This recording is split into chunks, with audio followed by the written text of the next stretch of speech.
opportunity to thank Joy of Kung Fu, particularly Ms. Mei Ling Su, our panelists and well-respected Kung Fu masters, the supporting organizations, and also our media sponsors for making this program possible.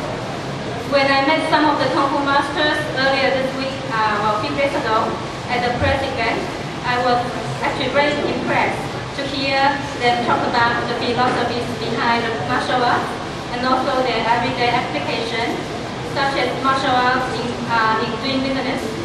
So don't forget to ask these questions if they are not covered in their presentation. I'm also delighted to say our new Executive Director, Mr. Charles Mason, is joining us today.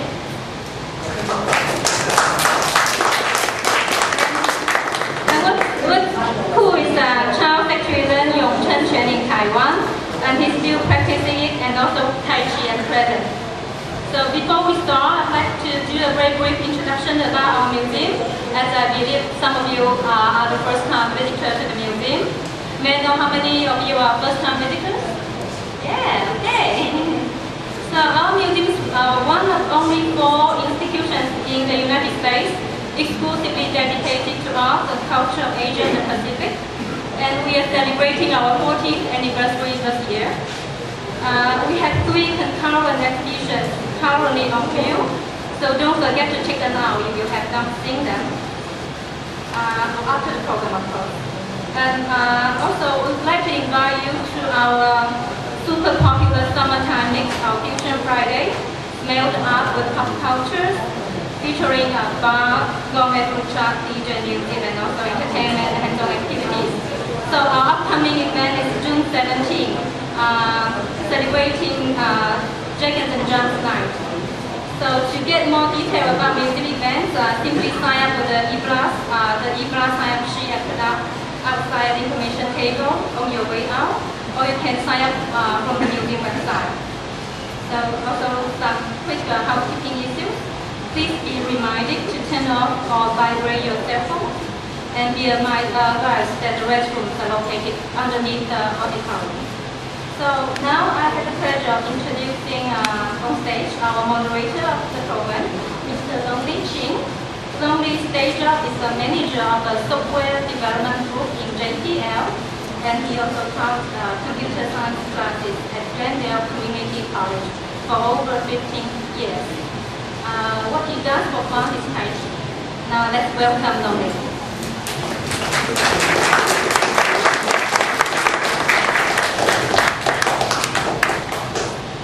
Let me find the remote control screen.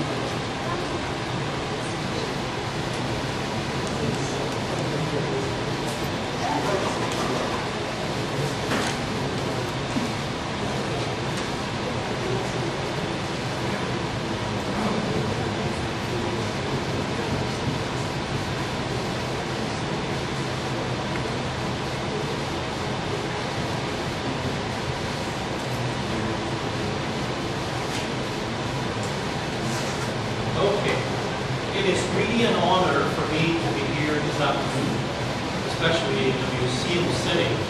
I have actually hosted several Kung Fu related events in the last several years, but mostly in community centers, basketball court, even in libraries. So this is the first time being in a museum setting, so it's really an honor for me. First of all, we heard that term Kung Fu a lot, and some people may or may not know what it is. There's different spelling of it in the English language, but the term itself, Kung Fu, really is a colloquial term to describe in general something that takes a long time to master. So you could be saying having a very good Kung Fu in cooking, or in gardening, or in whatever particular area you're in. But in this setting, we're going to refer Kung Fu to what most people think of, martial arts. And a lot of people learn about the term Kung Fu from movies, of course. Everybody did, right? Most recently, we have Donnie Yen 20 yen playing the hitman. Some of you told me you have just seen it just released the last couple of years.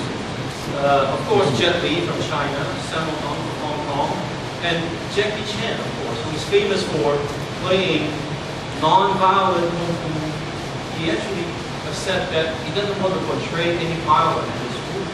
That's why if you watch this movie, you realize a lot of them are really comedic, fun, light-hearted type of kung fu movie. And of course, the legendary Bruce Lee. I really remember that one time, the first time I saw him on an interview on TV way back many decades ago. One of the phrases that really stuck in my mind was, "We have to be like water." It could be very soft, it could be very powerful, and water has the characteristics that if you put it in a cup, it takes the shape of the cup. If you take it in a glass, it takes the shape that really sticks. And of course, it's a kung fu master. And why are we doing kung fu in New Zealand? Well, the other term, the official term of Chinese kung fu is martial arts. There is this word arts in there, right? And the term martial art, if you translate it literally in Chinese, it will be this wushu. Wushu. There's two words, wu meaning martial, something related to military. Shu is the learning of, the study of, the discipline, the skill, the method, the art of something. That's why we're here. But let's first look at the history. What does it came about? Specifically about Chinese kung fu. In the ancient time, we're talking about over 2,000 years ago, who would have time to learn or study kung fu? It's the military, right? They have to learn the skills of self-defense, attack, hunting techniques, and military training, of course. And for the soldiers, they have to learn hand-to-hand combat and learn how to use weapons of different kinds. And most people don't know Confucius. You know who he was, right? The famous educator in China over 2,000 years ago. According to my Chinese teacher, my classical Chinese study, Confucius was very good with archery and using a sword. And back in those days, most scholars would actually learn to use some kind of weapon, typically the sword, the two-bladed sword. And most ancient time scholars, very famous Chinese poets, they are all known to be very good swordsmen. And some of the Taoists have been practicing something called Taoism. And the earliest writing you can find is 500 BC. They are studying that. That is kind of related to what we do Qigong today. And of course, for those people who practice Tai Chi, it's kind of related to Qigong too. And then there are some very famous external Kung Fu styles, like the Shaolin style, Wushu. The earliest writing that we can find that describe the teaching of martial arts in the Shaolin Temple date back to 600 AD. So it's been a long time. And up to today, there are still a lot of people learn this art of Kung Fu. And if you ask the master today, they would tell you that Kung Fu or martial art or Wushu to them is a lot more than just some fighting technique. To them, it is really a way of life. As you will see, it's a lot more than just some exercise. But for most metropolitan people these days, most people study that as a form of fitness. That's okay, for health purpose. So a lot of people start learning Tai Chi. That's good, nothing's wrong with that. But to a lot of the experts in Wushu, they would tell you it is a lot more than just a few forms that you do when you practice Tai Chi. There's a lot more tradition, philosophy, culture. To them, it truly is a way of life. And for most of the Chinese martial artists, they would tell you one of the most important things that any martial artist should learn when you start learning Kung Fu is the martial duality part. So it is really a system of ethics, right? Not more than just a few fighting technique, how to kill people. There are two tracks of it. There's the morality of being, the behavior, the social relations with other people. They talk about characteristics like humility, sincerity, politeness, loyalty, and trust. And then there's the morality of the mind. How do we cultivate the inner harmony between the emotional mind and the wisdom mind? That talk about courage, patience, endurance, perseverance, and will. And for those of you who practice whatever Kung Fu style you learn, you know what we're talking about.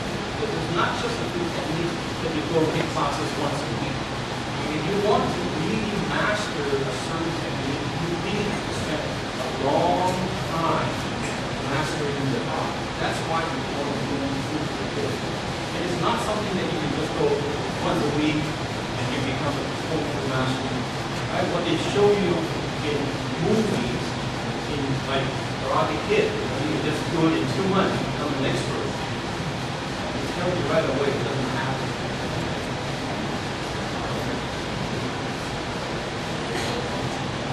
Oh, you can't hear me back? Sorry about that. Well, I'm almost done anyway.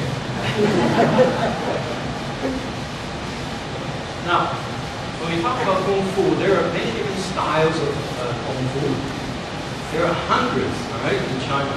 And each style of Kung Fu have their own ideas and their own techniques and their own system of training, learning.